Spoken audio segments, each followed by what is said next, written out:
Hello friends. दोस्तों कैसे हो आप लोग। उम्मीद है आप सब खैरियत से होंगे। तो दोस्तों जैसा कि आप लोग जानते हो कि मेरा एक और सेकंड चैनल भी मौजूद है जिसका नाम मांगा ओए 2 है, लेकिन अभी तक मैंने उसके ऊपर कोई भी सीरीज को स्टार्ट नहीं किया है। लेकिन कल से मैं उस चैनल के ऊपर भी न्यू सीरीज को स्टार्ट कर रहा हूँ और कल से उस चैनल के ऊपर डेली 10 मिनट का एक एपिसोड आया करेगा। क्योंकि दोस्तों ये बात आप भी जानते हो कि जब मैं एक लॉन्ग 1 आवर की वीडियो बनाता हूँ तो उसमें काफी ज्यादा टाइम लग जाता है। इसलिए मैंने डिसाइड किया है कि मैं अपने दूसरे चैनल के ऊपर भी सीरीज कंटिन्यू करूंगा ताकि आप लोगों को बोर होना ना पड़े, और इस चैनल के ऊपर मैं लॉन्ग वीडियोस ही बनाया करूंगा। तो चलिए अब अपनी वीडियो को स्टार्ट करते हैं। हेलो फ्रेंड्स, स्टार्टिंग में दिखाया जाता है कि ब्लेड सेंट किंग से बोल रहा होता है, किंग ऑफ डेथ, क्या आप श्योर हो कि आप अपने साथ वहां पर इस लड़की को लेकर जाने वाले हो? क्योंकि जिस भी वर्ल्ड को चूज किया जाएगा उसके ऊपर टोटल 4 लोग ही जा सकते हैं। जिसके बाद ब्लेड सेंट एली को देखते हुए सोच रहा होता है ये लड़की तो वही है जो कि प्रीवियस नाइट में किंग ऑफ डेथ को प्रोटेक्ट करने की कोशिश कर रही थी और ये शायद मुझसे काफी ज्यादा डर गई थी। जिसके बाद वो एली से बोलता है, मैम आपको उससे घबराने की जरूरत नहीं है, मैं अब किंग ऑफ डेथ को कोई भी नुकसान नहीं पहुंचाऊंगा क्योंकि हम दोनों अब दोस्त बन चुके हैं। तो ये सुनकर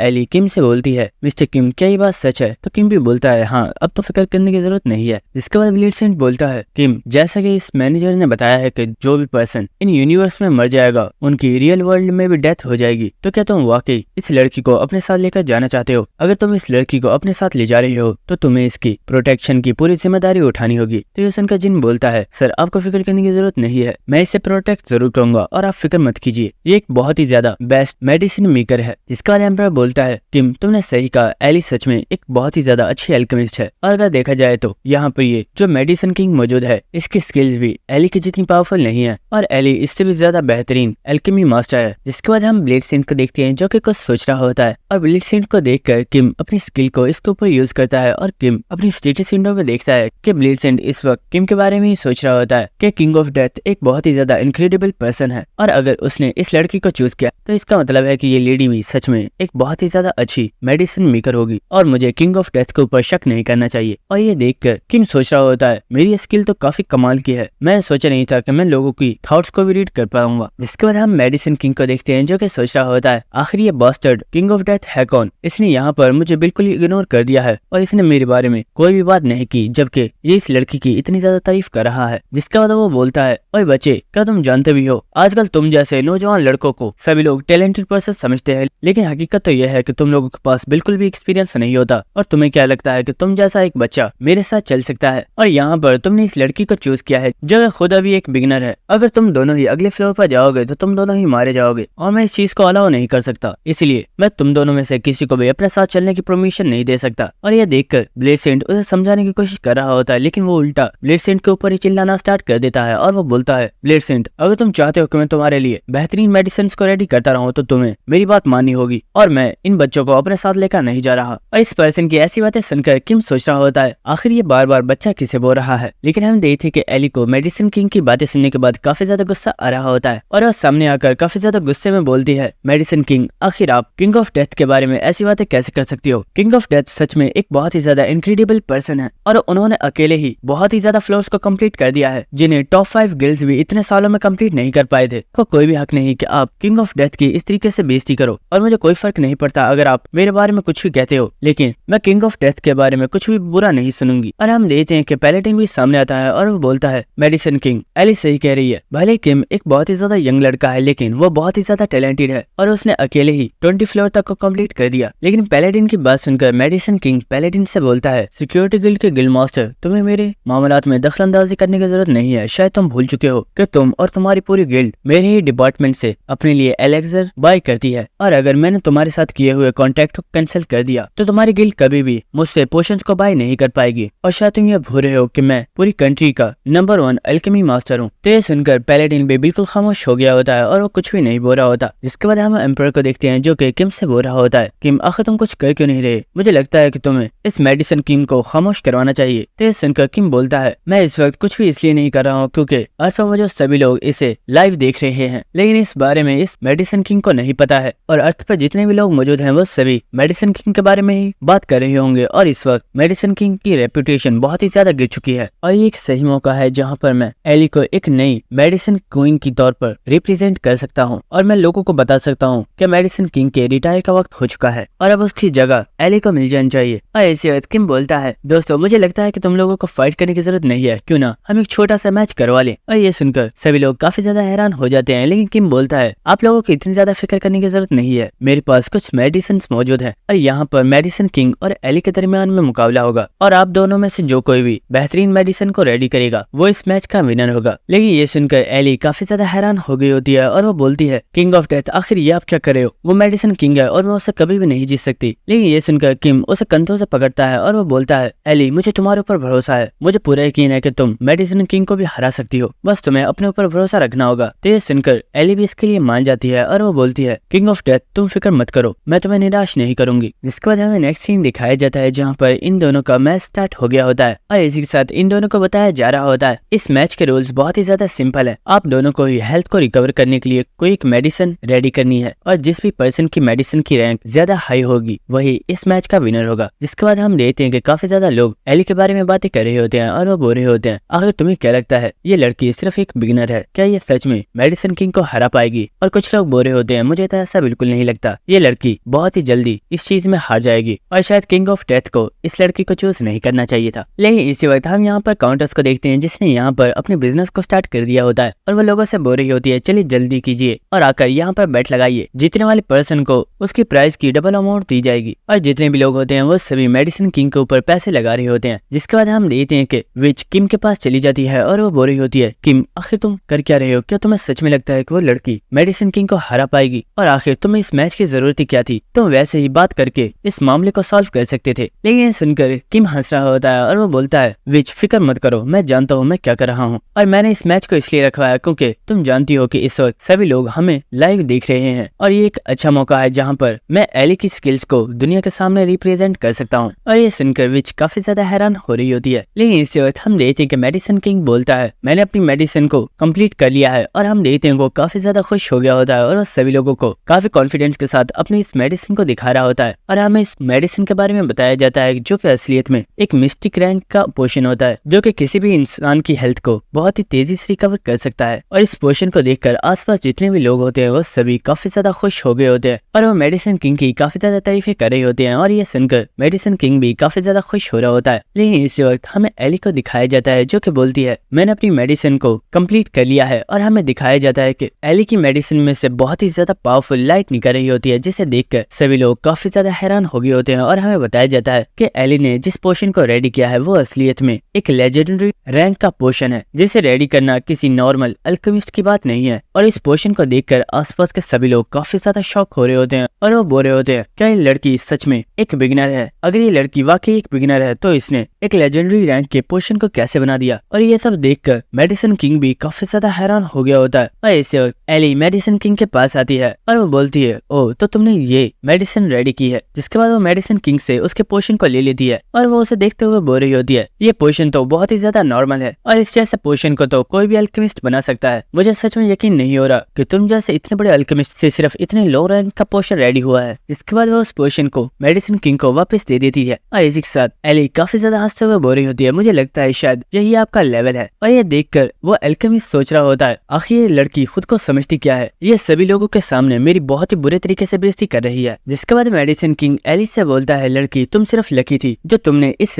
लेजेंडरी पोशन को रेडी कर लिया। तो ये सुनकर एली बोलती है, ओए बुढ़े क्या तुम्हें ऐसा लगता है तो हमें एक सेकंड मैच करना चाहिए। तो ये सुनकर मेडिसिन किंग भी इसके लिए मान गया होता है और हमें कुछ देर बाद का सीन दिखाया जाता है जहाँ पर एली ने दोबारा से एक लेजेंडरी रैंक के पोशन को रेडी किया होता है और मेडिसिन किंग ने इस बार सिर्फ एक रेयर मेडिसिन को क्रिएट किया होता है। और मेडिसिन किंग चिल्लाते हुए बोल रहा होता है, लड़की तुम एक बार फिर से लकी हो जो तुमने दोबारा इतने हाई रैंक के पोशन को बना लिया, लेकिन मैं यहीं पर हार नहीं मानूंगा, हमें एक और मैच करना चाहिए और इस बार तुम्हारा लक तुम्हारा साथ नहीं देगा। और हमें कुछ देर बाद का सीन दिखाया जाता है जहाँ पर दोबारा एली ने एक और लेजेंडरी रैंक के पोशन को रेडी कर दिया होता है और इस बार दोबारा से मेडिसिन किंग ने सिर्फ एक मिस्टिक रैंक की पोशन को रेडी किया होता है और वो चिल्लाते हुए बोल रहा होता है, आखिर ऐसा कैसे पॉसिबल है, हर बार तुम्हारा लक तुम्हारी मदद कैसे कर रहा है, हमें एक और मैच करना चाहिए। और ये देखकर ब्लिट्सेंट बोलता है, मेडिसिन किंग प्लीज रुक जाइए, आप पहले ही बहुत ही ज्यादा राउंड हार चुके हो। और ये सुनकर मेडिसिन किंग रोना स्टार्ट कर देता है और वो बोलता है ब्लेड सेंट तुम्हें मेरा साथ देना चाहिए जबकि तुम भी मेरी हेल्प नहीं कर रहे हो और तुम भी यहाँ पर मेरी बेइज्जती कर रहे हो। और ये सुनकर ब्लेड सेंट बोलता है सर मैं भी पहले आप ही के जैसा था जो कि अपनी स्किल्स के ऊपर बहुत ही ज्यादा प्राउड करता था, लेकिन आपको भी इस चीज पर यकीन करना होगा कि आजकल के यंग लोग हमसे टैलेंट के मुकाबले में बहुत ही ज्यादा आगे हैं। और ये सुनकर मेडिसिन किंग काफी ज्यादा रो रहा होता है और वो बोल रहा होता है ब्लेड सेंट तुम बहुत ही ज्यादा बुरे हो, तुमने मेरा साथ नहीं दिया और तुम उल्टा ही मुझे ही डांट रहे हो। और ये देखकर एली बोल रही होती है मैंने सोचा नहीं था कि मैं कभी भी मेडिसिन किंग को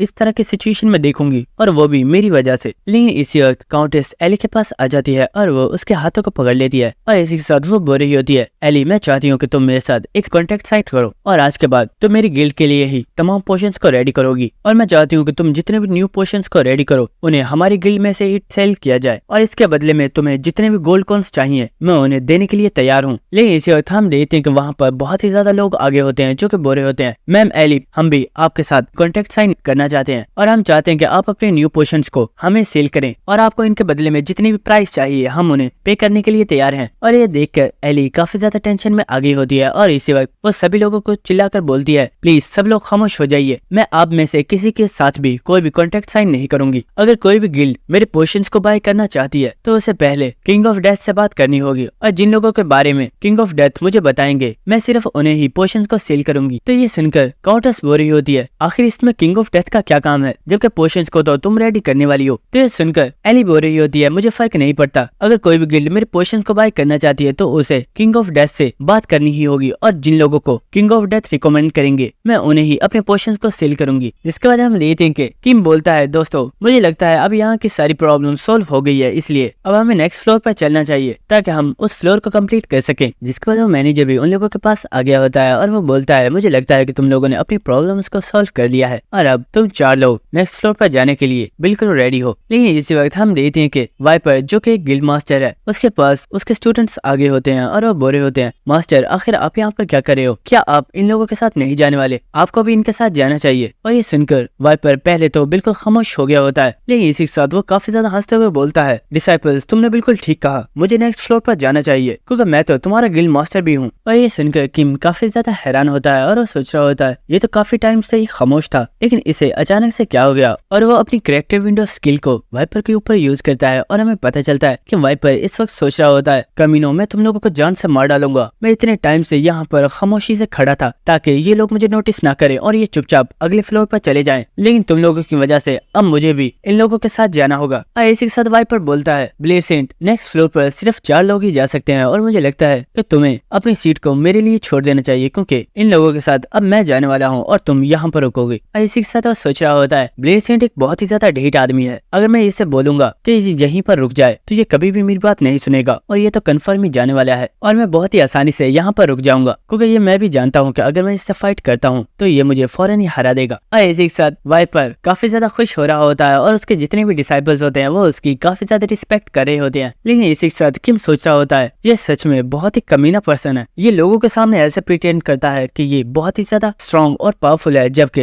ये तो बहुत ही ज्यादा डरपोक है। जिसके बाद हम देखते हैं कि ब्लेड सेंट वाइपर से बोलता है वाइपर आखिर तुम्हें ऐसा क्यों लगता है कि मैं अपनी स्पॉट को तुम्हारे लिए छोड़ दूंगा, क्या तुम्हें ये लगता है कि तुम मुझसे ज्यादा स्ट्रॉन्ग हो। और हम देखते हैं कि ब्लेड सेंट ने अपनी पावर को रिलीज कर दिया होता है और ये देखकर वाइपर ने भी अपनी पावर को रिलीज कर दिया होता है और आसपास जितने भी लोग होते हैं वो सभी इन लोगों के इतने खतरनाक ऑरा को देखकर वो सोच रहे होते हैं आखिर यहाँ पर होने क्या वाला है, क्या ये दोनों ही आपस में फाइट करने वाले हैं, अगर इनमें फाइट हुई तो आखिर जीतने कौन वाला है। लेकिन इसी वक्त वहाँ पर पैलेडिन आ जाता है और वो बोलता है दोस्तों आखिर तुम फाइट क्यों कर रहे हो, प्लीज यहीं पर रुक जाओ और फाइट मत करो। और हम देखते हैं कि उसने अपने हाथ में एक बहुत ही बड़ा थैला उठाया हुआ होता है जिसके अंदर बहुत ही ज्यादा गोल्ड कॉइन्स मौजूद होते हैं। और हमें बताया जाता है कि जब मेडिसिन किंग और एली का मैच स्टार्ट हुआ था तो पैलेडिन ने अपनी जिंदगी भर की कमाई एली के ऊपर लगा दी थी क्योंकि उसे पहले ही पता था कि एली एक बहुत ही ज्यादा काबिल अल्केमिस्ट है और इसी वजह से वो बहुत ही बड़ी प्राइज जीत चुका है। जिसके बाद वाइपर बोलता है पैलेडिन इसका कोई भी फायदा नहीं है, मैं जानता हूँ तुम्हारी बात कभी भी नहीं मानेगा। लेकिन इसी वक्त पैलेडिन बोलता है ब्लेड सेंट मैं आपसे रिक्वेस्ट करना चाहता हूँ प्लीज आप फाइट मत कीजिए और अपनी स्पॉट को वाइपर को दे दीजिए ताकि वाइपर नेक्स्ट फ्लोर पर जा सके। और ये सुनकर वाइपर काफी ज्यादा शॉक हो गया होता है और वो सोच रहा होता है आखिर ये कमीना कर क्या रहा है, क्या ये मुझे मरवाना चाहता है। और इसी वक्त हम देखते हैं कि जो ब्लेड सेंट होता है वो बोलता है पैलेडिन मैं तुम्हारी बहुत ही ज्यादा रिस्पेक्ट करता हूँ और इसलिए मैं सोच रहा हूँ कि शायद मुझे अपनी स्पॉट को वाइपर के लिए छोड़ देना चाहिए। और ये सुनकर वाइपर बोल रहा होता है ब्लेड सेंट मुझे लगता है तुम तुमने बहुत ही अच्छा फैसला लिया है और मैं भी नहीं चाहता था कि यहाँ पर खून की नदियां बहें। लेकिन इसी के साथ वो सोच रहा होता है आखिर ये बुढ़ा इतना अच्छा इंसान कब से बन गया। नहीं, इसमें इसकी नहीं बल्कि पैलेडिन की गलती है। अगर मैं नेक्स्ट फ्लोर से जिंदा वापस आ गया तो मैं कमीने पैलेडिन को जिंदा नहीं छोड़ूंगा। जिसके बाद हम मेडिसिन किंग को देखते हैं जो कि सोच रहा होता है आखिर यहाँ पर क्या ये अजीबोगरीब नौटंकी चल रही है। मुझे तो लगा था यहाँ पर फाइट होने वाली है, लेकिन यहाँ पर तो ऐसा कुछ भी नहीं हुआ। जिसके बाद हम देखते हैं कि वो मैनेजर अपनी बुक को ओपन कर रहा होता है और वो बोल रहा होता है तो दोस्तों, जैसे कि तुम लोगों ने फैसला कर लिया है कि अब तुम 4 पीपल्स इस यूनिवर्स के अंदर जाने वाले हो, तो इस वर्ल्ड को सेव करने के लिए तुम्हारे पास 10 डेज हैं और 10 डेज के बाद ये वर्ल्ड मुकम्मल डिस्ट्रॉय हो जाएगा और 10 डेज के अंदर ही तुम्हें इस वर्ल्ड को सेव करना होगा। और इसी वक्त वो अपनी पावर से इन चारों लोगों को इस वर्ल्ड के अंदर टेलीपोर्ट कर देता है। जिसके बाद हमें नेक्स्ट सीन दिखाया जाता है जहाँ पर हम देखते हैं कि आसपास बहुत ही ज्यादा बर्फबारी पड़ रही होती है और ये चारों ही इस बर्फ वाले इलाके में टेलीपोर्ट हो गए होते हैं। और ये देखकर वो सभी लोग काफी ज्यादा हैरान थे। लेकिन इसी वक्त किम अपने ऊपर अपने ऑरा के बैरियर को एक्टिवेट कर लेता है जिसकी वजह से वो अपने आप को प्रोटेक्ट कर रहा होता है। लेकिन वो देखता है कि यहाँ पर एली और मेडिसिन किंग इन दोनों को काफी ज्यादा ठंड लग रही होती है। तो ये देखकर किम वाइपर से बोलता है वाइपर जल्दी करो और मेडिसिन किंग को अपने ऑरा के साथ प्रोटेक्ट करो। जिसके बाद किम एली से बोलता है एली वहाँ पर खड़ी मत रहो, मेरे पास आओ और मेरे हाथ को पकड़ लो। और ये सुनकर एली बोलती है क्या। लेकिन इसी वक्त किम एली के पास आता है और वो उसके हाथ को पकड़कर अपने ऑरा के साथ उसे प्रोटेक्ट करना स्टार्ट कर देता है। और ये देखकर एली भी काफी ज्यादा हैरान हो गई होती है। जिसके बाद हम देखते हैं कि किम अपने सामने ही देख रहा होता है और वह एली से बोल रहा होता है एली आखिर तुम्हें क्या लगता है हमें किस तरफ चलना चाहिए। तो एली बोल रही होती है मिस्टर किम मुझे इस बारे में नहीं पता, लेकिन शायद हमें सीधे ही चलते रहना चाहिए। जिसके बाद हमें नेक्स्ट सीन दिखाया जाता है जहाँ पर हम देखते हैं कि अभी नहीं चलते हुए काफी ज्यादा देर हो गई होती है, जहाँ पर हम देखते हैं कि वाइपर ने मेडिसिन किंग को अपनी पीठ पर उठाया होता है और किम और एली दोनों ही एक साथ आके चल रहे होते हैं। लेकिन इसी वक्त एली को कुछ नजर आता है और वो बोलती है मिस्टर किम मुझे लगता है यहाँ पर कुछ लोग मौजूद हैं, हमें उनके पास चलना चाहिए। और हमें दिखाया जाता है कि सामने धुंध में कुछ लोग नजर आ रहे होते हैं और इन्हें देखकर एम्परर बोल रहा होता है किम ये काफी ज्यादा अजीब है, अगर ये वाकई में ह्यूमंस हैं तो ये लोग मूव क्यों नहीं कर रहे और ये सभी लोग एक ही जगह पर क्यों खड़े हैं। तो ये सुनकर किम बोल रहा होता है मुझे इस बारे में क्या पता, ये तो हमें उनके पास जाकर ही पता चलेगा। जिसके बाद हम देखते हैं कि ये सभी लोग इन लोगों के पास आगे होते हैं और वह अचानक से काफी ज्यादा हैरान हो गए होते हैं। और मेडिसिन किंग बोलता है आखिर ये सब क्या है, क्या ये सब मर चुके हैं। और हमें दिखाया जाता है कि यहाँ पर ये जितने भी लोग खड़े होते हैं ये सब बिल्कुल मूर्तियों की तरह खड़े होते हैं और इनमें से कोई भी पर्सन मूव नहीं कर रहा होता। और इन लोगों को देखकर एली और मेडिसिन किंग इन लोगों का चेकअप करना स्टार्ट कर देते हैं। और इनकी बॉडीज को चेक करने के बाद एली किम को बता रही होती है यहाँ पर ये जितनी भी मूर्तियां मौजूद है ये सभी ह्यूमंस हैं, लेकिन इनकी डेथ आज से 3 साल पहले ही हो चुकी है। लेकिन इनकी कोई नॉर्मल डेथ नहीं हुई है, बल्कि ये किसी बहुत ही बड़ी बीमारी की वजह से मरे हैं। और मेडिसिन किंग बोल रहा होता है यहाँ पर जितने भी लोग मौजूद हैं इन सभी की बॉडी के अंदर एक जैसा इन्फेक्शन मौजूद है, लेकिन अगर ये सभी लोग उस इन्फेक्शन की वजह से मरे हैं तो फिर इन सभी लोगों की बॉडीज इस बर्फीले इलाके में क्या कर रही है। इसके बाद वाइपर बोल रहा होता है यहाँ पर जितने भी लोग मौजूद हैं उनमें से हाफ ने व्हाइट ड्रेस पहने हुए हैं जबकि हाफ ने ब्लैक ड्रेस पहने हुए हैं। और ऐसा लग रहा है कि ये सभी शायद आपस में फाइट करने के लिए यहाँ पर आए थे, लेकिन इनकी बीमारी की वजह से इन लोगों की डेथ हो गई है। जिसके बाद हम किम को देखते हैं जो कि अपनी कैरेक्टर विंडो को वहाँ पर मौजूद एक डेड बॉडी के ऊपर यूज करता है, लेकिन इसका कोई भी फायदा नहीं होता क्योंकि इस डेड बॉडी के बारे में कुछ भी बताया नहीं जा रहा था। तो ये देखकर किम सोच रहा होता है शायद मेरी ये स्किल सिर्फ जिंदा लोगों के ऊपर ही काम करती है और मैं इस स्किल से किसी भी मरे हुए इंसान के बारे में कोई भी इन्फॉर्मेशन हासिल नहीं कर सकता। जिसके बाद हम देखते हैं कि वो सभी लोग इन तमाम मूर्तों को ही चेक कर रहे होते हैं और वो आपस में इन लोगों के बारे में बातें कर रहे होते हैं। लेकिन इसी वक्त किम को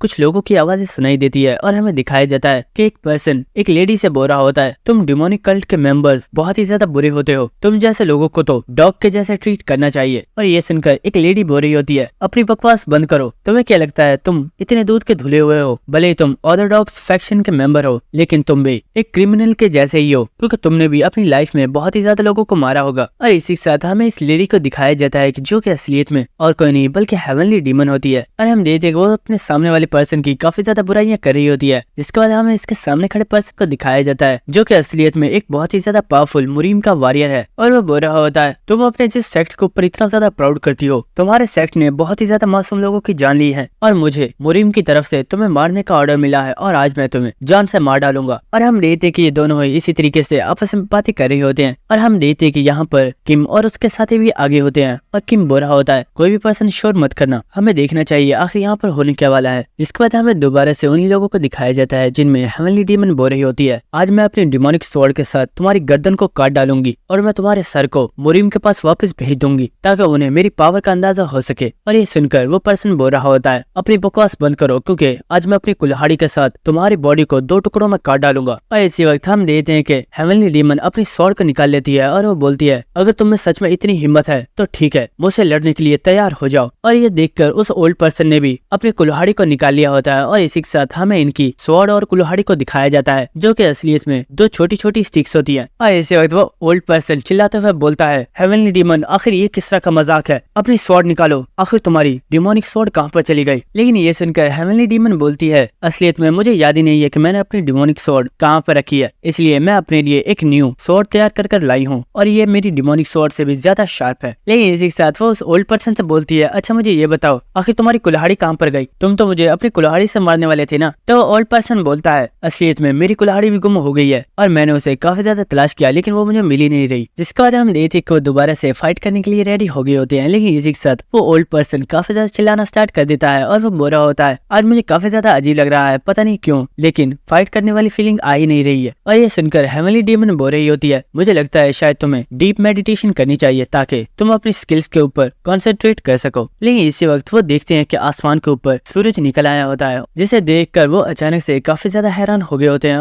और हम देखते हैं कि वो दोनों ही एक दूसरे के आसपास खुद को प्रोटेक्ट करने के लिए रेडी हो गए होते हैं। और इसी के साथ वो ओल्ड पर्सन चिल्लाते हुए बोल रहा होता है, पागल औरत, तुमने तो बोला था आज सारे दिन मौसम खराब रहेगा और आज बिल्कुल भी सूरज नहीं निकलेगा, लेकिन आखिर ये अचानक से सूरज कैसे निकल आया। तो ये सुनकर हेवनली डीमन बोल रही होती है, अपनी बकवास बंद करो, मैं कोई भविष्यवाणी करने वाली दाई नहीं हूँ, मैंने सिर्फ एक छोटा सा अंदाजा लगाया था, अब अगर सूरज निकल आया तो इसमें मेरी क्या गलती है। जिसके बाद हम किम को देखते हैं जो कि एली से बोल रहा होता है, आखिर ये दोनों इस तरह अजीब बिहेव क्यों कर रहे हैं, आखिर सूरज निकलने की वजह से ये लोग इतने ज्यादा परेशान क्यों हैं। लेकिन इसी वक्त हम देखते हैं कि जहाँ पर ये चारों लोग ही खड़े होते हैं, इनके पीछे कोई पर्सन आ गया होता है और इसी के साथ इन्हें घर घर की आवाजें आ रही होती हैं। और ये आवाजें सुनकर वो सभी लोग काफी ज्यादा हैरान हो गए होते हैं और वो सभी पीछे मुड़कर देखते हैं। और इसी वक्त हम देखते हैं कि चारों ही बहुत रफ्तार के साथ यहाँ से भागना स्टार्ट कर देते हैं और सबसे आगे किम ही भाग रहा होता है। लेकिन इसी वक्त हेवनली डीमन को इन लोगों की आवाज आती है और वो बोलती है, आखिर ये किस तरह की आवाज है। लेकिन इसी वक्त वो लोग देखते हैं कि यहाँ पर किम और उसके तीनों साथी बहुत ही रफ्तार के साथ यहाँ से भाग रहे होते हैं और हमें दिखाया जाता है कि इन लोगों के पीछे बहुत ही ज्यादा ज़ॉम्बीज लगे हुए होते हैं। जिसको हम मेडिसिन किंग को देखते हैं जो कि इस वक्त काफी ज्यादा घबराया हुआ होता है और वो बहुत ही तेजी के साथ भाग रहा होता है और इसी के साथ वो चिल्लाते हुए बोल रहा होता है, आखिर ये क्या चीज है, क्या ये लोग ज़ॉम्बीज हैं, मैंने तो इन्हें बस मूवीज में ही देखा है, आखिर ये यहाँ पर क्या कर रहे हैं। और इसी वक्त वो किम से बोलता है, किम तुम तो एक वॉरियर हो ना, आखिर कर क्या रहे हो, जाओ और जाकर इन सभी लोगों से फाइट करो और इन सभी को मार डालो। और इसी वक्त हम देखते हैं कि एक ज़ॉम्बी किम के ऊपर अटैक करने वाला होता है, लेकिन किम अपनी स्वॉर्ड के साथ इस ज़ॉम्बी की गर्दन को काट डालता है। जिसके बाद हम हेवनली डीमन और इस वॉरियर को देखते हैं और हेवनली डीमन बोल रही होती है, ये लोग जो इन ज़ॉम्बीज के सामने भागते हुए आ रहे हैं ये सभी देखने में तो इंसान लग रहे हैं, लेकिन आखिर ऐसा कैसे पॉसिबल है, यहाँ पर कोई इंसान कैसे हो सकता है। जिसके बाद हम देखते हैं कि किम ने एली को अपनी पीठ पर उठाया हुआ होता है और वो बहुत ही तेजी के साथ वहाँ से भाग रहा होता है, लेकिन इसी के साथ वो काफी ज्यादा घबराया हुआ होता है। लेकिन इसी के साथ हम देखते हैं कि वो वॉरियर और हेवनली डीमन बोल रहे होते हैं, हे कहीं ऐसा तो नहीं कि हम दोनों ही मर चुके हैं और मरने के बाद हम दोनों ही हेल में आ गए हैं, लेकिन हमें इस चीज के बारे में पता ही नहीं चला। और हम देखते हैं कि वो आपस में इसी तरह बातें कर रहे होते हैं। लेकिन इसी वक्त किम ने बहुत ही तेजी के साथ हेवनली डीमन को अपनी गोद में उठा लिया होता है और इसी के साथ वाइपर ने उस वॉरियर को अपनी गोद में उठा लिया होता है और इसी के साथ वो चिल्लाते हुए बोल रहा होता है, मुझसे तो पहले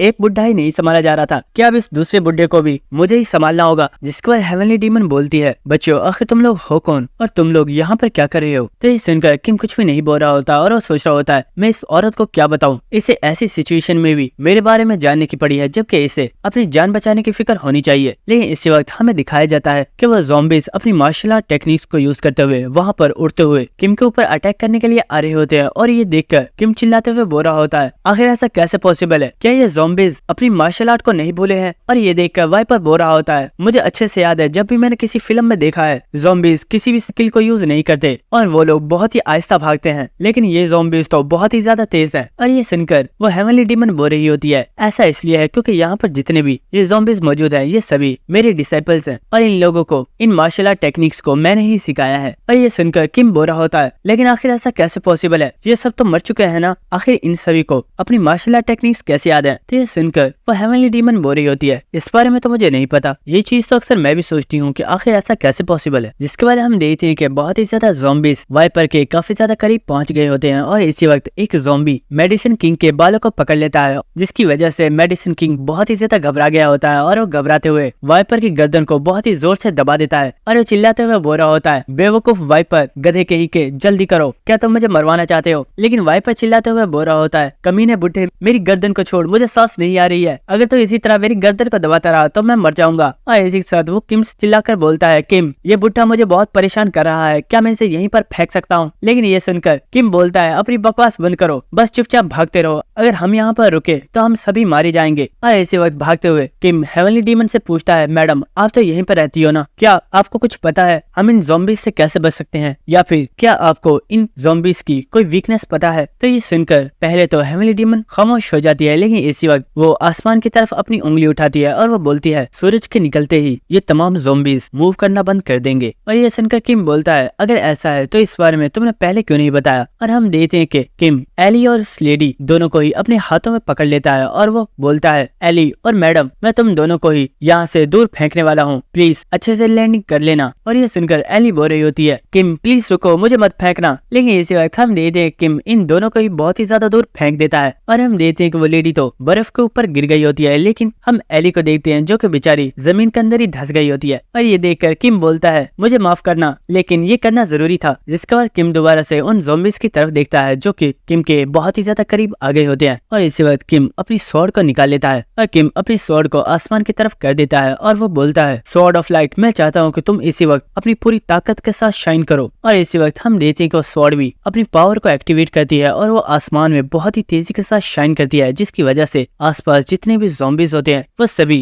वहीं पर गिर जाते हैं। जिसके बाद किम दोबारा से वाइपर के साथ वहां से भागना स्टार्ट कर देता है और इसी साथ मेडिसिन किंग बोल रहा होता है, अगर मुझे पता होता कि यहाँ पर मुझे ज़ॉम्बीज के साथ फाइट करनी होगी तो मैं कभी भी यहाँ पर नहीं आता। मैं तो यहाँ पर आने के लिए सिर्फ इसलिए रेडी हुआ था क्योंकि मुझे लगा था कि ब्लेड सेंट भी मेरे साथ आएगा, लेकिन वो कमीना तो यहाँ पर आया ही नहीं। जिसके बाद किम बोलता है, मेडिसिन किंग, इस चीज का वक्त नहीं है। जिसके बाद किम बोल रहा होता है, दोस्तों क्या सभी लोग ठीक हो। और हम देखते हैं कि एली जो कि बर्फ से बाहर निकल आई होती है वो बोल रही होती है, मिस्टर किम, आपने मेरे साथ अच्छा नहीं किया, आखिर आप मुझे इतने बुरे तरीके से बर्फ के ऊपर कैसे फेंक सकते हो, मुझे बहुत ही ज्यादा चोट लगी है। और ये सुनकर किम बोल रहा होता है, प्लीज मुझे माफ कर दो, मैं आइंदा से ऐसा कभी नहीं करूंगा। जिसके बाद किम वाइपर से बोलता है, वाइपर, ये रेस्ट करने का टाइम नहीं है, हमें जल्दी से इन सभी ज़ॉम्बीज को मारना होगा ताकि ये दोबारा हमारे ऊपर अटैक ना करे। लेकिन इसी वक्त वहाँ पर हेवनली डीमन आ जाती है और वो बोलती है, नहीं, तुम यहाँ पर किसी भी पर्सन को टच नहीं करोगे। लेकिन ये सुनकर किम बोलता है, मैम आखिर आप कहना क्या चाहते हो, ये सभी ज़ॉम्बीज है और हमें इनसे बचने के लिए इन्हें मारना ही होगा। लेकिन इसी वक्त वो लेडी बोलती है, नहीं, मैंने कहा ना, तुम यहाँ पर किसी भी पर्सन को टच नहीं करोगे, क्योंकि यहाँ पर ये जितने भी लोग मौजूद हैं ये सभी मेरे डिसाइपल्स हैं और ये मेरे डिवाइन डिमोनिक कल्ट के मेंबर्स हैं। और ये सुनकर किम काफी ज्यादा शॉक हो गया होता है और वो सोचा होता है, आखिर ये लेडी है कौन, कहीं ऐसा तो नहीं कि ये लेडी हेवनली डीमन है। इसके बाद हेवनली डीमन बोल रही होती है, मैं डिमोनिक कल्ट की लीडर हूँ और लोग मुझे हेवनली डीमन के नाम से जानते हैं।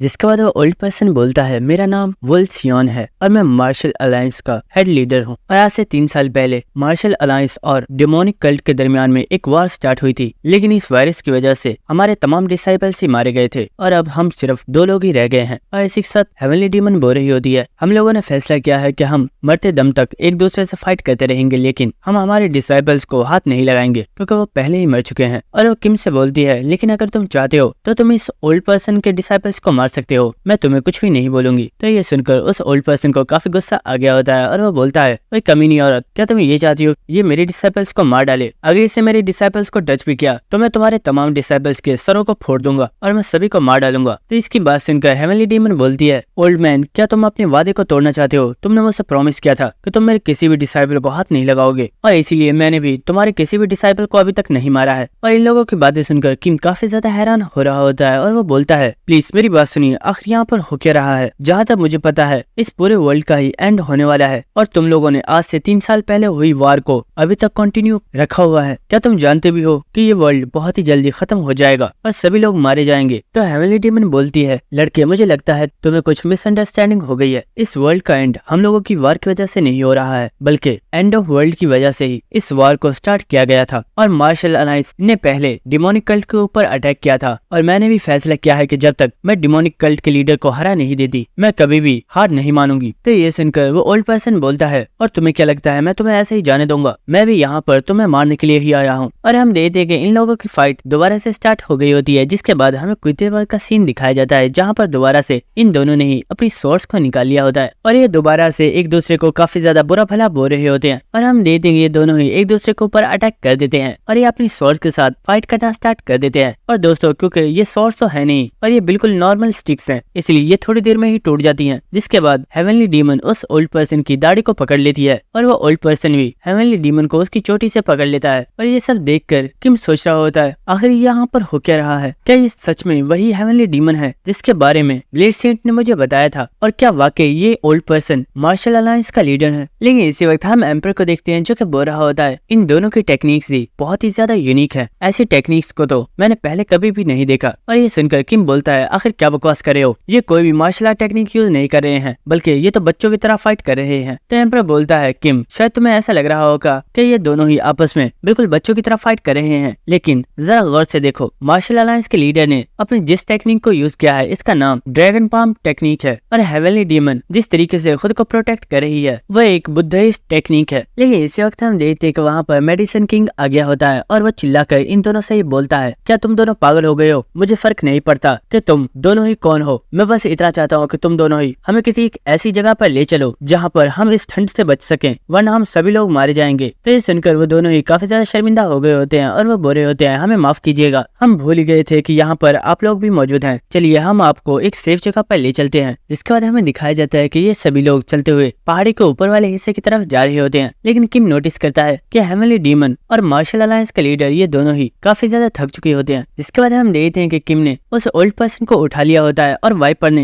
हेवनली डीमन को अपनी पीठ पर उठा लिया होता है और ये दोनों ही इन्हें लेकर पहाड़ी की तरफ जा रहे होते हैं। और इसी के साथ किम सोच रहा होता है इस ओल्ड पर्सन की बॉडी बहुत ही ज्यादा वार्म है, जबकि इसने अपनी बॉडी के ऊपर ज्यादा कपड़े भी नहीं पहने हुए। और किम इस चीज के बारे में एम्पर को बता रहा होता है और एम्पर बोल रहा होता है मुझे इस बारे में नहीं पता, ये सच में काफी ज्यादा अजीब है। और हमें कुछ देर बाद का सीन दिखाया जाता है जहाँ पर ये सभी लोग एक गुफा के पास आ गए होते हैं। और जब ये लोग इस गुफा के अंदर आते हैं तो ये इसे देखकर काफी ज्यादा हैरान हो गए होते हैं। फिर हमें दिखाया जाता है कि इस गुफा के अंदर सूरज की रोशनी आ रही होती है और यहाँ पर एक गर्म पानी का झरना भी मौजूद होता है। जिसके बाद हेवनली डीमन बोलती है यहाँ पर कुछ कपड़े रखे हुए हैं, आप लोग उन कपड़ों को चेंज कर लीजिए। जिसके बाद वो ओल्ड पर्सन हेवनली डीमन से बोलता है मुझे लगता है कि हमें इन्हें खाना भी देना चाहिए क्योंकि इन्हें भूख लग रही होगी। और हम देखते हैं कि ये दोनों ही इन सभी के लिए खाना लेने चले जाते हैं और ये देखकर किम और एली दोनों ही काफी ज्यादा हैरान हो गए होते हैं। जिसके बाद एली बोलती है क्या तुम लोगों ने नोटिस किया कुछ देर पहले ये दोनों ही बिल्कुल ऐसे फाइट कर रहे थे जैसे कि ये दोनों ही जानी दुश्मन हैं, लेकिन इस गुफा में आने के बाद ये दोनों ही ऐसे बिहेव कर रहे हैं जैसे कि ये दोनों ही हस्बैंड वाइफ हैं। तो ये सुनकर मेडिसिन किंग बोल रहा होता है हो सकता है कि एक दूसरे से काफी टाइम से फाइट करते हुए इन दोनों के दिलों में एक दूसरे के लिए जो नफरत मौजूद थी वो खत्म हो गई है। और भले ये दोनों ही एक दूसरे से फाइट कर रहे हैं लेकिन ये दोनों ही एक दूसरे के ऊपर भरोसा करते हैं। जिसके बाद हमें नेक्स्ट सीन दिखाया जाता है जहाँ पर ये लोग इनके लिए कुछ खाना लेकर आए होते हैं जो कि कुछ पिल्स होती हैं जिन्हें इन्होंने काफी टाइम से सेव करके रखा हुआ था। और साथ ही वो कह रहे होते हैं हमें माफ कीजिएगा, हमारे पास आपको सर्व करने के लिए इससे ज्यादा कुछ नहीं है, और क्योंकि यहाँ पर बर्फबारी बहुत ही ज्यादा होती है इस वजह से हम किसी जानवर का भी शिकार नहीं कर सकते। तो ये सुनकर किम बोल रहा होता है आपको इतनी ज्यादा परवाह करने की जरूरत नहीं है, आपने हमें ये पिल्स दी, हमारे लिए यही काफी है। जिसके बाद हम देखते हैं कि वाइपर मेडिसिन किंग और एली इन पिल्स को खा लेते हैं। लेकिन जैसे ही इन्होंने इन पिल्स को खाया होता है हमें इनकी एक्सप्रेशन देखकर ही पता चल रहा होता है कि इन पिल्स का जायका बहुत ही ज्यादा खराब है। और एली बोल रही होती है मैम ये पिल्स तो बहुत ही ज्यादा पुरानी है, क्या आप इतने टाइम से सिर्फ इन पिल्स को खाकर ही जिंदा हैं? तो हेवनली डीमन बोल रही होती है हाँ तुमने ठीक समझा, लेकिन हमारे पास इसके अलावा और कुछ भी नहीं है और हमें इन्हें खाकर ही खुद को जिंदा रखना पड़ता है। जिसके बाद एली पूछती है मैम क्या आप मुझे बता सकती हो कि आप कितने टाइम से इन पिल्स को इस्तेमाल कर रहे हो? तो हेवनली डीमन बताती है हमें इन पिल्स को इस्तेमाल करते हुए 2 साल हो गए हैं। असल में वजह यह है कि हमारे पास खाने के लिए और कुछ भी नहीं है और इन पिल्स को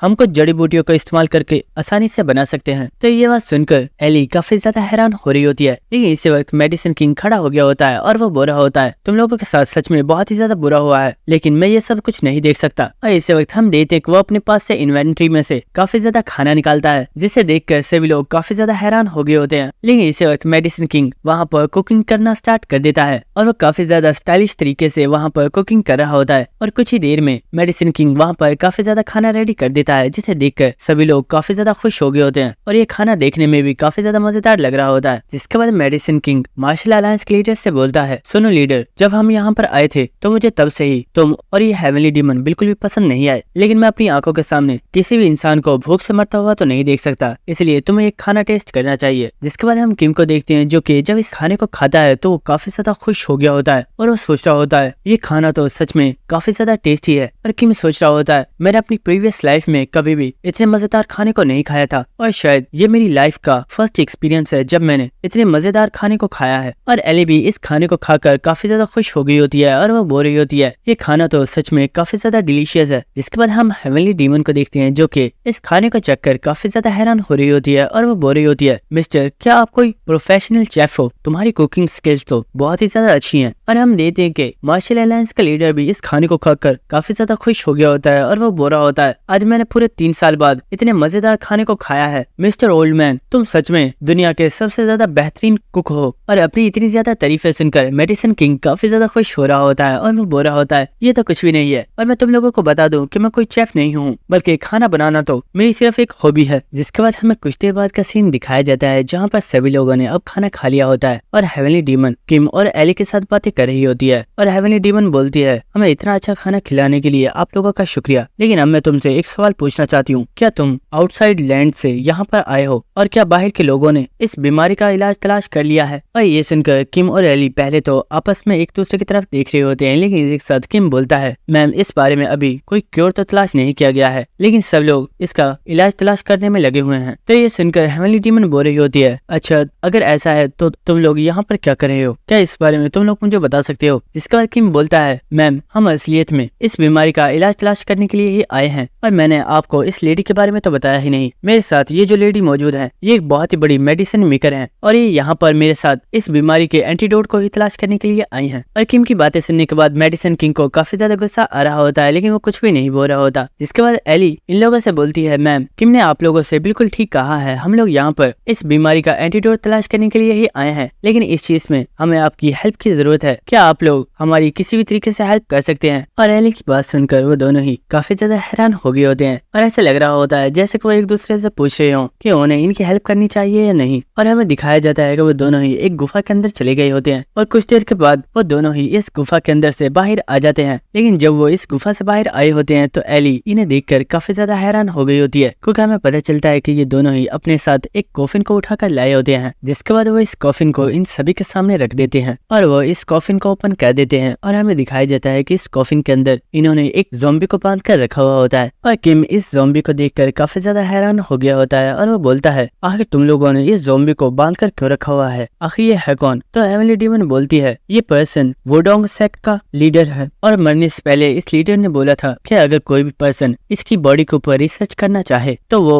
उन्हें इसकी बॉडी के ऊपर रिसर्च करने दे। और इसी वक्त हेवनली डीमन उस ज़ॉम्बी की गर्दन में से एक कील को निकाल देती है और हम देखते हैं कि जैसे ही वो इस कील को निकालती है वह ज़ॉम्बी होश में आ जाता है और वो एली के ऊपर अटैक करना स्टार्ट कर देता है, जिसे देखकर एली भी काफी ज्यादा घबरा गई होती है और वो दूर गिर जाती है। जिसके बाद हेवनली डीमन उस कील को दोबारा से उस ज़ॉम्बी की गर्दन में लगा देती है, जिसकी वजह से वो ज़ॉम्बी दोबारा से बेहोश हो जाता है। और हेवनली डीमन इन्हें बताती है इंसान की बॉडी के अंदर जो मेरिडियंस होते हैं उनके जरिए इंसान की पूरी बॉडी के अंदर की सर्कुलेशन हो रही होती है और अगर की सर्कुलेशन को इंसान की बॉडी के अंदर रोक दिया जाए तो उस इंसान की डेथ भी हो सकती है। और जिस तरह की सर्कुलेशन एक जिंदा इंसान के अंदर होती है वैसे ही इन ज़ॉम्बीज की बॉडी के अंदर की सर्कुलेशन हो रही होती है और अगर इनकी बॉडी के अंदर की सर्कुलेशन को रोक दिया जाए तो ये लोग बेहोश हो जाते हैं, यानी कि ये लोग एक गहरी नींद में चले जाते हैं। और जब इनकी की सर्कुलेशन दोबारा से स्टार्ट हो जाती है तो ये दोबारा से अपनी नींद में से जाग जाते हैं। जिसके बाद वो ओल्ड पर्सन बोलता है मुझे लगता है कि अब आप सब लोगों को रेस्ट कर लेना चाहिए और अब हम इस चीज के बारे में कल डिस्कस करेंगे। जिसके बाद वो दोनों ही वहाँ से चले जाते हैं और हमें रात का सीन दिखाया जाता है जहाँ पर सभी लोग सो चुके होते हैं और मेडिसिन किंग और एली दोनों ही नींद में बड़बड़ा रहे होते हैं। जहाँ पर मेडिसिन किंग बोल रहा होता है ब्लेड सेंट आखिर तुम मेरे साथ ऐसा कैसे कर सकते हो, तुमने मुझे धोखा दिया है, मैं आज के बाद कभी भी तुम्हें अपने एलेक्सर्स को नहीं दूंगा, आखिर तुम मुझे अकेले को इस फ्लोर के ऊपर कैसे भेज सकते हो? और एली बोल रही होती है मैं एक दिन वर्ल्ड की सबसे बेस्ट मेडिसिन मेकर बनकर रहूंगी। और वाइपर तो घोड़े बेचकर सो रहा होता है, लेकिन हम किम को देखते हैं जो कि अभी सोया नहीं होता और वो कुछ सोच रहा होता है। और ये देखकर एम्पर बोलता है किम आखिर क्या हुआ, तुम सो क्यों नहीं रहे, क्या कोई कोई चीज है जो तुम्हें परेशान कर रही है? तो किम बोलता है मैं अभी तक जानबूझकर नहीं सोया क्योंकि मैं एक चीज के बारे में काफी ज्यादा क्यूरियस हूँ और मुझे लगता है कि शायद मुझे जल्दी ही इस चीज के बारे में पता चल जाएगा। और इसी वक्त किम अपनी चादर को अपने मुंह के ऊपर डाल लेता है और हमें दिखाया जाता है कि यहाँ पर हेवनली डीमन और वो ओल्ड मैन आ गया होता है और हेवनली डीमन बोल रही होती है क्या ये सब लोग वाकई सो चुके हैं? तो ओल्ड मैन बोल रहा होता है मुझे लगता तो यही है। जिसके बाद वो दोनों ही वहाँ से साइड पर चले जाते हैं और इस वक्त किम अपनी आंखों को ओपन करता है और वो खड़ा हो गया होता है और हम देखते हैं कि वो ओल्ड मैन और हेवनली डीमन दोनों ही उस गर्म पानी के झरने के अंदर बैठे हुए होते हैं। और वो ओल्ड मैन किम को देखकर काफी ज्यादा हैरान हो गया होता है और वो बोलता है लड़के आखिर तुम्हें इस बारे में कैसे पता कि हम दोनों ही यहाँ पर आने वाले हैं? तो किम बोलता है मुझे तुम दोनों के ऊपर शक तो बहुत ही पहले हो गया था, लेकिन मुझे ये समझ नहीं आ रही थी कि आखिर तुम इतनी ठंड के मौसम में बिना गर्म कपड़ों के अभी तक जिंदा कैसे हो और तुम पूरे 2 साल तक इस बर्फीले इलाके में सरवाइव कैसे कर पाए हो। और मैंने देखा था कि जब तुम लोग आपस में फाइट कर रहे थे तो तुम लोगों ने बिल्कुल भी अपने ऑरा को इस्तेमाल नहीं किया था। इसका साफ मतलब यही है कि तुम लोग अपने ऑरा को इस्तेमाल नहीं कर सकते क्योंकि तुम लोगों ने अपने ऑरा को किसी एक मेन पॉइंट पर फोकस किया हुआ है। लेकिन आप लोगों को घबराने की जरूरत नहीं है और आपको मुझे सच सच बता देना चाहिए। तो किम की बात सुनकर हेवनली डीमन बोलती है ओल्ड मैन मुझे लगता है तुम्हें इस लड़की को सब कुछ सच बता देना चाहिए। तो ये सुनकर वो ओल्ड मैन बोल रहा होता है हेवनली डीमन आखिर ये तुम क्या कह रही हो? हम इस बारे में इन लोगों को नहीं बता सकते। तो हेवनली डीमन बोलती है यहाँ पर ऐसा कुछ भी नहीं है जिसे छुपा कर हमें कुछ फायदा हो सकता है, इसलिए तुम्हें इस लड़के को सबको सच बता देना चाहिए। तो ये सुनकर वो ओल्ड मैन भी इसके लिए मान गया होता है और वो अपनी गर्दन पर से अपनी शर्ट को उतार देता है और हमें दिखाया जाता है कि इस पर्सन की बॉडी के अंदर जितना भी वायरस होता है उसने इस तमाम वायरस को अपनी कमर के ऊपर फोकस किया हुआ होता है, जिसकी वजह से वो वायरस इसकी बॉडी के अंदर नहीं फैला होता। और ये देखकर एम्परर भी काफी ज्यादा हैरान हो गया होता है और वो बोल रहा होता है इन लोगों ने इतने साल से इस वायरस को अपनी बॉडी के सिर्फ एक हिस्से पर फोकस किया हुआ है और ये बहुत ही मुश्किल से अपनी जिंदगी को गुजार रहे हैं। जिसके बाद वो ओल्ड मैन किंग को बताता है कि उसने और हेवनली डीमन दोनों ने ही अपनी की सर्कुलेशन को कंट्रोल किया हुआ है, जिसकी वजह से वो लोग अभी तक इस वायरस से बचे हुए हैं। और वो ओल्ड पर्सन किम को और भी काफी ज्यादा चीजें बता रहा होता है जो कि दोस्तों बिल्कुल भी काम की नहीं है, इसलिए अगर मैं उन्हें आपको ना ही बताऊं तो ही अच्छा है। इसके बाद हमें नेक्स्ट सीन दिखाया जाता है जहाँ पर हम देखते हैं कि किम इन लोगों से बोल रहा होता है आखिर तुम लोगों ने इतनी टाइम से खुद को संभाला कैसे हुआ है? तो ये सुनकर हेवनली डीमन और वो ओल्ड मैन दोनों ही एक दूसरे की तरफ देख रहे होते हैं और वो दोनों ही उस गुफा से बाहर जा रहे होते हैं और वो किम को अपने पीछे आने के लिए बोलते हैं। जिसके बाद हमें दिखाया जाता है कि वो चलते हुए उस गुफा से काफी ज्यादा दूर आगे होते हैं और हम देखते हैं कि ये लोग उसी जगह पर आगे होते हैं जहाँ पर वो ज़ॉम्बीज़ मौजूद होते हैं। जिसके बाद हेवनली डीमन जंप करके उस पहाड़ी से नीचे आ जाती है और वो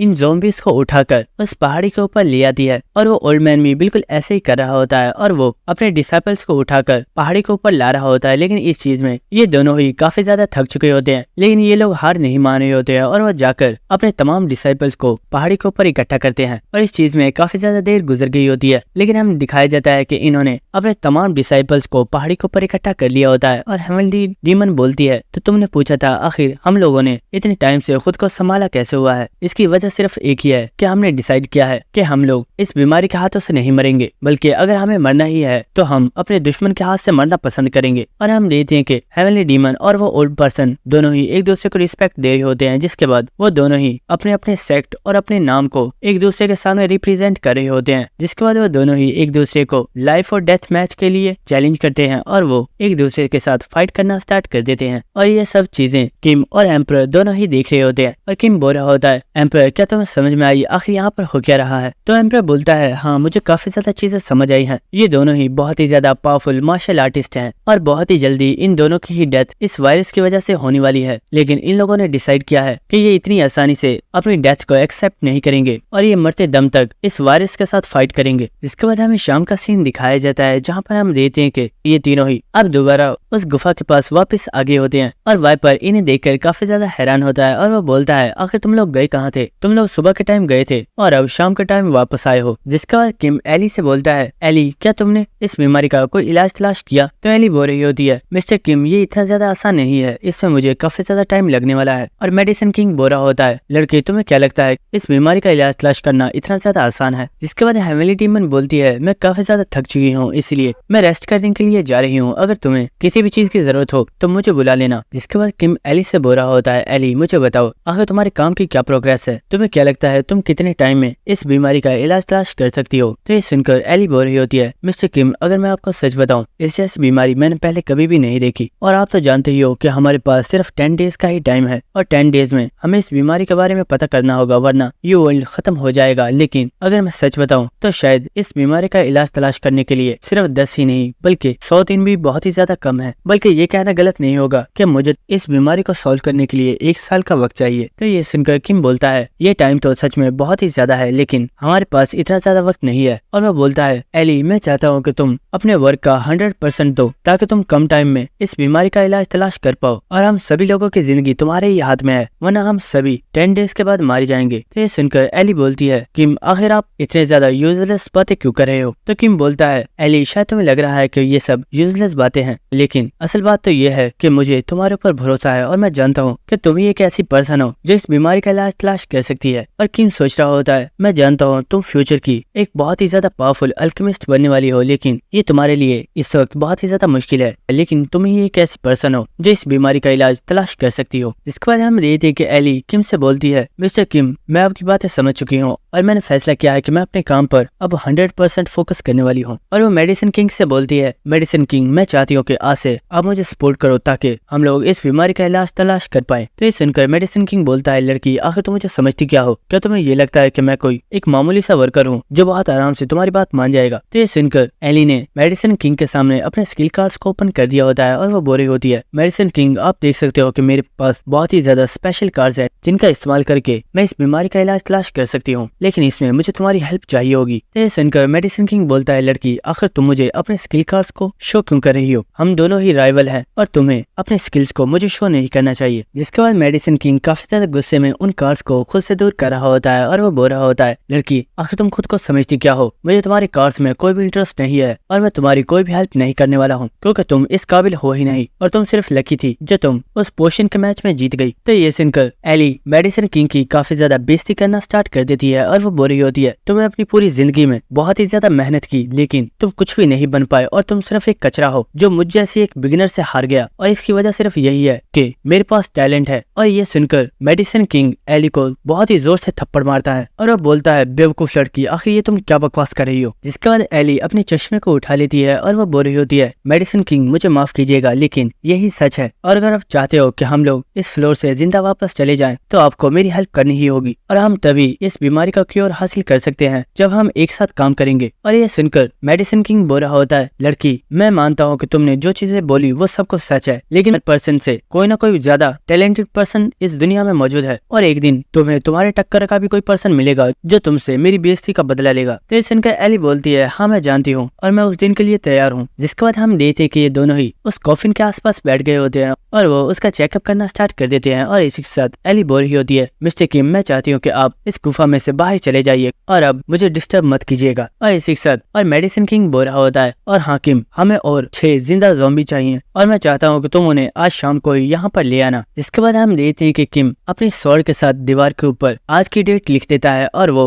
इस गुफा में से बाहर चला जाता है। और हमें शाम का सीन दिखाया जाता है जहाँ पर किम अपने साथ और ज़ॉम्बीज को ले आया होता है और वो इन तमाम ज़ॉम्बीज को एली को दे देता है। और इसी के साथ किम हमें बता रहा होता है जब से मैंने एली को पूरे फोकस के साथ काम करने के लिए कहा है, एली हर टाइम बस ज़ॉम्बीज का ट्रीटमेंट करने में लगी रहती है और उसे अपनी हेल्थ की भी परवाह नहीं है। और हेवनली डीमन और वो ओल्ड मैन ये दोनों ही रोजाना आपस में फाइट करते रहते हैं और मैं बस इनकी फाइट को ही देखता रहता हूँ। और हमें दिखाया जाता है कि अब पूरा एक हफ्ता गुजर गया होता है और हमें दिखाया जाता है कि गुफा के बाहर काफी ज्यादा बारिश हो रही होती है और किम हेवनली डीमन के पास बैठा हुआ होता है और हेवनली डीमन बोल रही होती है आज बाहर का मौसम काफी ज्यादा खराब है और आज हम बाहर नहीं जा पाएंगे। और हेवनली डीमन वहाँ पर मोमबत्तियों को जला रही होती है। जिसके बाद हमें नेक्स्ट सीन दिखाया जाता है जहाँ पर जब हेवनली डीमन और वो ओल्ड मैन सोकर उठे होते हैं तो ओल्ड मैन बोल रहा होता है हेवनली डीमन, क्या तुम मुझे सुन सकती हो? मैं तुमसे माफी मांगना चाहता हूँ क्योंकि मुझे लगता है कि शायद अब से मैं तुम्हारे साथ फाइट नहीं कर पाऊंगा। और हमें दिखाया जाता है कि वो ओल्ड मैन रो रहा होता है और ये देखकर हेवनली डीमन कुछ भी नहीं बोल रही होती है। जिसके बाद हमें नेक्स्ट सीन दिखाया जाता है जहाँ पर स्टोरी सुनाने वाला हमें बता रहा होता है अब इस जगह पर इन तमाम लोगों को टोटल 9 डेज हो चुके हैं और अब सिर्फ एक दिन ही बाकी रह गया है और 10 डेज के बाद ये वर्ल्ड मुकम्मल तौर पर डिस्ट्रॉय हो जाएगा। और इसी के साथ हम देखते हैं कि एली उस ओल्ड मैन को चेक कर रही होती है। जिसके बाद एली बोलती है मुझे माफ कर दीजिए लीजिए, लेकिन मैं इसमें कुछ भी नहीं कर सकती और शायद मैं इन्हें नहीं बचा सकती। और ये सुनकर हेवनली डीमन काफी ज्यादा गुस्से में आ गई होती है और वो उस ओल्ड मैन से बोलती है, आखिर तुम जमीन पर क्यों पड़े हुए हो, चलो अब खड़े हो जाओ। तो ये सुनकर वो ओल्ड मैन बोलता है, हेवनली डीमन मुझे माफ कर दो, मेरे अंदर अब तुमसे फाइट करने की हिम्मत नहीं है। मैंने तुमसे प्रॉमिस किया था कि मैं मरते दम तक तुमसे फाइट करूंगा, लेकिन तुम सच में मुझसे बहुत ही ज्यादा स्ट्रांग हो। और ये सुनकर हेवनली डीमन को काफी ज्यादा गुस्सा आ रहा होता है और हम देखते हैं कि उसकी बॉडी के अंदर से काफी ज्यादा ब्लैक ऑरा निकल रहा होता है, जिसे देखकर किम और एली दोनों ही काफी ज्यादा हैरान हो गए होते हैं। और हम देखते हैं कि हेवनली डीमन काफी ज्यादा गुस्से में उस ओल्ड मैन को उठने के लिए बोल रही होती है, लेकिन ओल्ड मैन बस हेवनली डीमन से माफी मांग रहा होता है और वो बोलता है, हेवनली डीमन मैं चाहता हूँ तुम मुझे मार डालो, क्योंकि मैं मरने के बाद एक ज़ॉम्बी नहीं बनना चाहता। और हम देखते हैं कि हेवनली डीमन को इस ओल्ड मैन की ऐसी बातें सुनकर काफी ज्यादा गुस्सा आ रहा होता है और वो बोल रही होती है, अगर तुम सच में मरना चाहते हो तो ठीक है, मैं तुम्हारी आखिरी विश को पूरा जरूर करूंगी। और इसी वक्त वो अपने पास से एक बहुत ही ज्यादा बड़ी कुल्हाड़ी को निकाल लेती है और वो उस कुल्हाड़ी को उस ओल्ड मैन को दिखाते हुए बोलती है, ओल्ड मैन क्या तुम जानते हो ये तुम्हारी कुल्हाड़ी है और इसे मैंने ही छुपा दिया था। क्या इस कुल्हाड़ी को देखने के बाद भी तुम्हें गुस्सा नहीं आ रहा है? चलो अब खड़े हो जाओ और इस कुल्हाड़ी को मुझसे छीनने के बाद मुझसे फाइट करो और तभी मैं तुम्हें मारूंगी। और हम देखते हैं कि ओल्ड मैन हेवनली डीमन की बातें सुनकर रोना स्टार्ट कर देता है और यहाँ पर फर्स्ट टाइम वो हेवनली डीमन का नाम लेता है और वो बोलता है, बाय हुआन मुझे माफ कर देना, लेकिन शायद यही मेरा एंड है और अब मैं मरने वाला हूँ। और ये सुनते ही हेवनली डीमन अपनी कुल्हाड़ी के साथ उस ओल्ड मैन के ऊपर अटैक कर देती है, लेकिन हम देखते हैं कि हेवनली डीमन ने उस ओल्ड मैन के ऊपर अटैक नहीं किया होता और वो उसकी कुल्हाड़ी को छोड़कर वहां से जा रही होती है और वो बोल रही होती है, अगर तुम्हें मरना है तो मर जाओ, लेकिन मैं तुम्हें अपने हाथों से नहीं मारूंगी। जिसके बाद हम देखते हैं कि किम और उसके सभी लोग इस ओल्ड मैन के पास वापस आ जाते हैं और वो इसे ट्रीट करना स्टार्ट कर देते हैं और हमें बताया जा रहा होता है कि आज लास्ट 10th डे आ चुका है जिस दिन पूरा वर्ल्ड डिस्ट्रॉय हो जाएगा। और हमें दिखाया जाता है कि वो ओल्ड मैन अब मुकम्मल तौर पर एक ज़ॉम्बी बन गया होता है। और इसी के साथ एली ने इन 10 डेज के अंदर जो भी रिपोर्ट्स बनाई होती हैं वो इन तमाम रिपोर्ट्स को एक डायरी में लिख देती है और ये डायरी वो किम को दे देती है। और ये देखकर मेडिसिन किंग बोल रहा होता है, मुझे ये समझ नहीं आ रही कि आखिर तुम इस डायरी का क्या करोगे और तुमने हमें तमाम रिपोर्ट्स को इस डायरी के ऊपर लिखने के लिए क्यों बोला था। और एली बोल रही होती है, मिस्टर किम मैंने पूरी कोशिश की है कि हम यहाँ पर एक क्योर बना सकें, लेकिन हमारी इतनी सी इन्फॉर्मेशन एक क्योर बनाने के लिए काफी नहीं है। तो ये सुनकर किम बोल रहा होता है, हाँ मैं जानता हूँ मेरी वजह से तुमने काफी ज्यादा हार्डवर्क किया है, लेकिन इसी वक्त हम देखते हैं कि वो ओल्ड मैन जो कि अब ज़ॉम्बी में चेंज हो गया होता है वो एली के ऊपर अटैक करने की कोशिश कर रहा होता है और वो बहुत ही जोर जोर से चिल्ला रहा होता है और ये देखकर सभी लोग उससे काफी ज्यादा दूर हो गए होते हैं। लेकिन हम देखते हैं कि यहाँ पर हेवनली डीमन आ गई होती है जो कि अपने साथ अपनी कटाना स्वॉर्ड को भी लाई होती है और इसी वक्त वो अपने लेफ्ट हैंड को उस ओल्ड मैन के मुंह के अंदर डाल देती है और वो बोल रही होती है, तुम्हें भूख लग रही है ना, तो ठीक है मेरे हाथ को खा लो। और ये देखकर वाइपर बोल रहा होता है, आखिर ये औरत कर क्या रही है, कहीं ये पागल तो नहीं होगी। लेकिन किम वाइपर को रोक देता है और वो बोल रहा होता है, वाइपर इसके पास मत जाओ, यहीं पर रुक जाओ।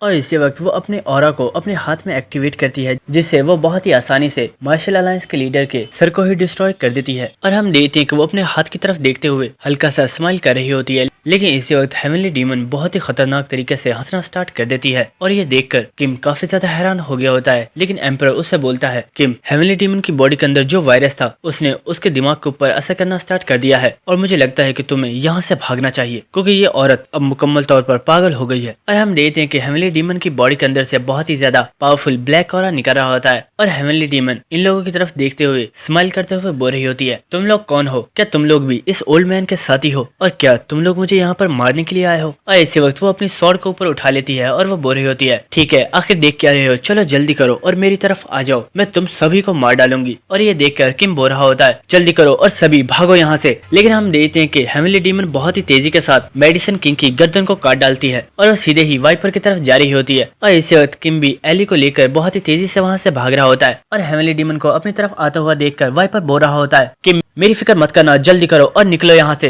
तब तक मैं इसे यहीं पर रोकने की कोशिश करता हूँ। लेकिन हम देखते हैं कि हेवनली डीमन ने अपनी एक बहुत ही ज्यादा खतरनाक टेक्निक को एक्टिवेट कर दिया होता है और वो वाइपर के ऊपर एक बहुत ही ज्यादा पावरफुल अटैक करती है और हमें एक कटने की आवाज आती है, यानी कि हेवनली डीमन ने वाइपर को अपने एक ही अटैक के साथ मार डाला है। और हम एली को देखते हैं जो कि किम से बोल रही होती है, किंग ऑफ डेथ मुझे नहीं पता मैं यहाँ पर बच पाऊंगी या नहीं, लेकिन पता नहीं क्यों लेकिन फिर भी मुझे ऐसा लग रहा है कि आप सब कुछ ठीक कर दोगे। और हम देखते हैं कि हेवनली डीमन किम के बहुत ही ज्यादा करीब आ गई होती है और हेवनली डीमन किम और एली दोनों को ही यहीं पर मार डालती है। और इसी वक्त सिस्टम की तरफ से किम को बताया जाता है आपकी डेथ हो गई है और आपको 24 घंटे टाइम में पीछे भेजा जा रहा है। जिसके बाद हमें एक नेक्स्ट सीन दिखाया जाता है जहाँ पर एक छोटी सी बच्ची को उसकी मदर बर्फ के इलाके में छोड़कर जा रही होती है और वो लड़की अपनी मदर को आवाजें दे रही होती है और वो बोल रही होती है, मदर आखिर आप कहाँ जा रही हो, मुझे यहाँ पर छोड़कर मत जाइए, मुझे अपने साथ ले चलिए। लेकिन उस लड़की की मदर उसकी बात नहीं सुनती और वो वहाँ से चली जाती है। और इसी वक्त हम देखते हैं कि किम की आंख खुल गई होती है और किम फौरन से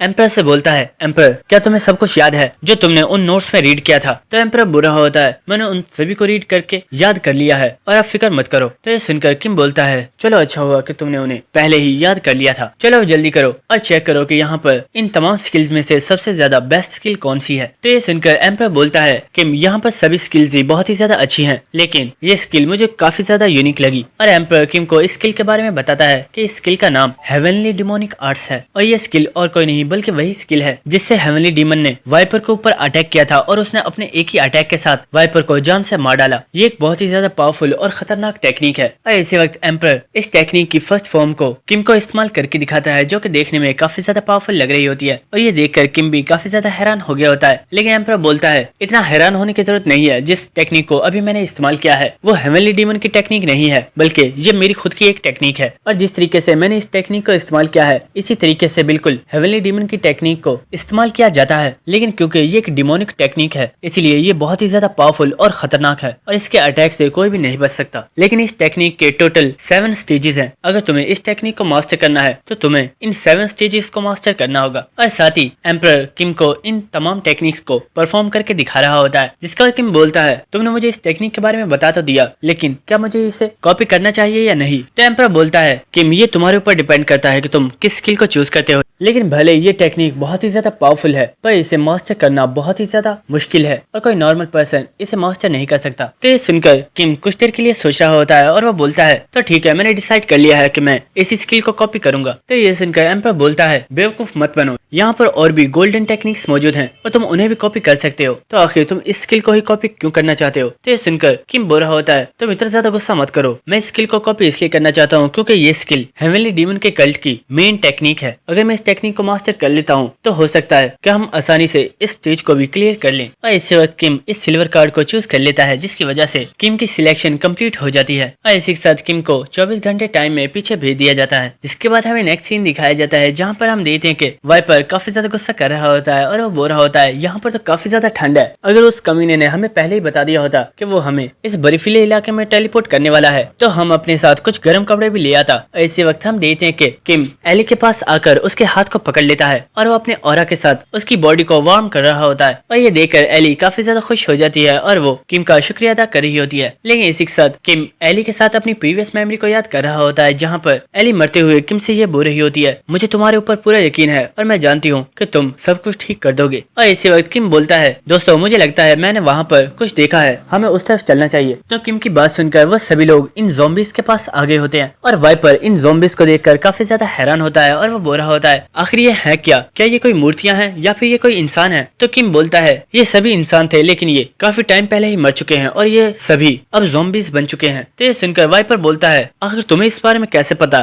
कि ये लोग इंसान नहीं बल्कि ज़ॉम्बीज हैं? तो किम बोलता है, क्या तुमने इसे नोटिस किया, इस मूर्ति के दांतों में गोश्त लगा हुआ है और ये चीज साफ रिप्रेजेंट करती है कि इस इंसान ने ही इस चीज का गोश्त खाया है और ये गोश्त इतना ज्यादा पुराना भी नहीं है, जबकि ये साफ पता चल रहा है कि इंसान अब से काफी टाइम पहले ही मर चुका है। और हम देखते हैं कि एली ने भी अपनी स्किल को एक्टिवेट किया हुआ होता है और वो बोल रही होती है, किंग ऑफ डेथ ने जो कुछ भी बोला है वो सब कुछ ही ठीक है, इस इंसान की डेथ आज से 3 साल पहले ही हो गई है और ये वाकई एक ज़ॉम्बी है। और ये सुनकर मेडिसिन किंग बोल रहा होता है, मुझे ज़ॉम्बीज की मूवीज तो बचपन से ही पसंद नहीं है, लेकिन मुझे यकीन नहीं हो रहा कि अब मुझे इन ज़ॉम्बीज के ऊपर ही रिसर्च करनी होगी। तो ये सुनकर किम बोलता है, एली और मेडिसिन किंग मेरी बात सुनिए, मेरे पास एक स्पेशल स्किल है जिसके जरिए मैं इन ज़ॉम्बीज के बारे में इंफॉर्मेशन हासिल कर सकता हूँ और मैंने अपनी स्किल के जरिए इस ज़ॉम्बी को चेक कर लिया है और अब मैं तुम्हें इस ज़ॉम्बी की इंफॉर्मेशन बता सकता हूँ। तो ये सुनकर एली और मेडिसिन किंग दोनों ही काफी ज्यादा हैरान हो रहे होते हैं। लेकिन इसी के साथ हमें एक प्रीवियस मेमोरी दिखाई जाती है जहाँ पर किम और एम्परर दोनों ही एली की डायरी को याद करने की कोशिश कर रहे होते हैं और एम्परर बोल रहा होता है तुम तो बहुत ही ज्यादा लेजी हो, तुम सुबह से पेज नंबर 3 को याद करने की कोशिश कर रहे हो लेकिन अभी तक तुम्हें वो याद नहीं हुआ है जबकि मैंने उसे याद कर लिया है। तो किम बोल रहा होता है अपनी बकवास बंद करो, मुझे पेज नंबर 1 और 2 बहुत ही अच्छे से याद हो गए हैं और चाहो तो मैं तुम्हें उन्हें सुना भी सकता हूँ। जिसके बाद हमें प्रेजेंट सीन दिखाया जाता है जहाँ पर किम ने एली को इन ज़ॉम्बीज के बारे में काफी ज्यादा इन्फॉर्मेशन बता दी होती है और इन सब चीजों के बारे में सुनकर एली भी काफी ज्यादा हैरान हो रही होती है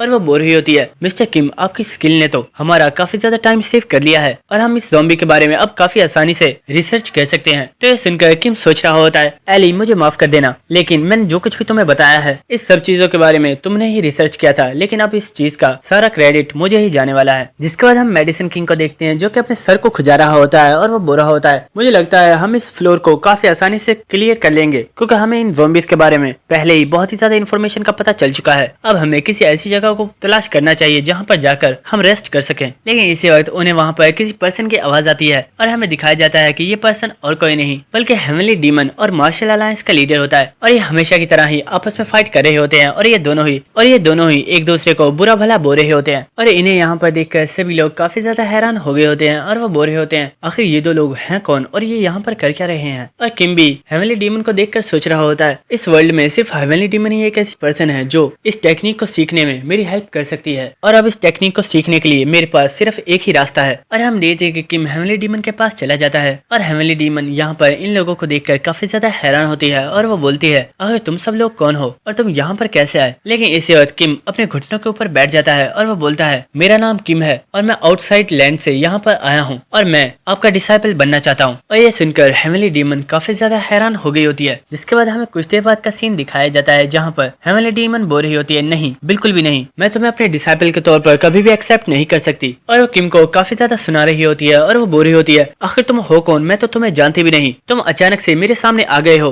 और तुम चाहते हो कि मैं तुम्हें अपने डिसाइपल के तौर पर चूज कर लूं। क्या तुम जानते भी हो कि मैंने अपनी पूरी लाइफ में कभी भी किसी डिसाइपल को चूज नहीं किया है। तो ये सुनकर मार्शल अलायंस के लीडर बोल रहा होता है हेवनली डीमन तुम इतना ज्यादा ओवर रिएक्ट क्यों कर रही हो, अगर वो तुम्हें अपना मास्टर बनाना चाहता है तो तुम्हें इसमें इतनी ज्यादा प्रॉब्लम क्यों है, तुम्हें तो खुशी होनी चाहिए कि कोई पर्सन तुम्हारा डिसाइपल बनना चाहता है। तो ये सुनकर हेवनली डीमन बोल रही होती है बात ये नहीं है, हमारे सेक्ट कभी भी किसी आउटर डिसाइपल को चूज नहीं करता है और हम हमारे सेक्ट के ही किसी मेंबर को अपना डिसाइपल बना सकते हैं। तो ये सुनकर मार्शल अलायंस का लीडर बोलता है मुझे लगता है तुम्हें इस लड़के को अपना डिसाइपल बना लेना चाहिए क्योंकि ये आउटर लैंड से सिर्फ यहाँ पर तुम्हारे लिए ही आया है। लेकिन हम देखते हैं कि किम हेवनली डीमन से बोल रहा होता है हेवनली डीमन आखिर तुम मुझे अपना डिसाइपल क्यों नहीं बनाना चाहती, आखिर इसकी क्या वजह है। तो ये सुनकर हेवनली डीमन बोल रही होती है मैं तुम्हें इसकी वजह बता चुकी हूँ, ये हमारे सेक्ट का रूल है कि हम कभी किसी आउटसाइडर को अपना डिसाइपल नहीं बनाते। तो ये सुनकर किम बोलता है मैम आखिर आप किस रूल के बारे में बात कर रही हो, इस पूरे वर्ल्ड का ही एंड होने वाला है और आपका डिमोनिक कल्ट पहले ही खत्म हो चुका है और कोई भी ऐसा पर्सन नहीं है जिसे इस रूल की बिल्कुल भी परवाह है। तो ये सुनकर हेवनली डीमन खड़ी हो गई होती है और वो बोलती है ठीक है तुम मेरे डिसाइपल बनना चाहते हो ना, तो तुम्हें मुझे ये शो करना होगा कि तुम मेरे डिसाइपल बनने के वर्थी हो, तुम यहाँ पर मेरे डिसाइपल बनने के लिए आए हो। तो इसका मतलब है तुमने मेरी किसी टेक्निक के बारे में तो सुना ही होगा, अगर तुमने मेरी किसी टेक्निक के बारे में सुना है तो मुझे वो टेक्निक परफॉर्म कर दिखाओ, लेकिन अगर तुम इसमें फेल हो गए तो मैं कभी भी तुम्हें अपना डिसाइपल नहीं बनाऊंगी। तो ये सुनकर किम भी मान गया होता है और वो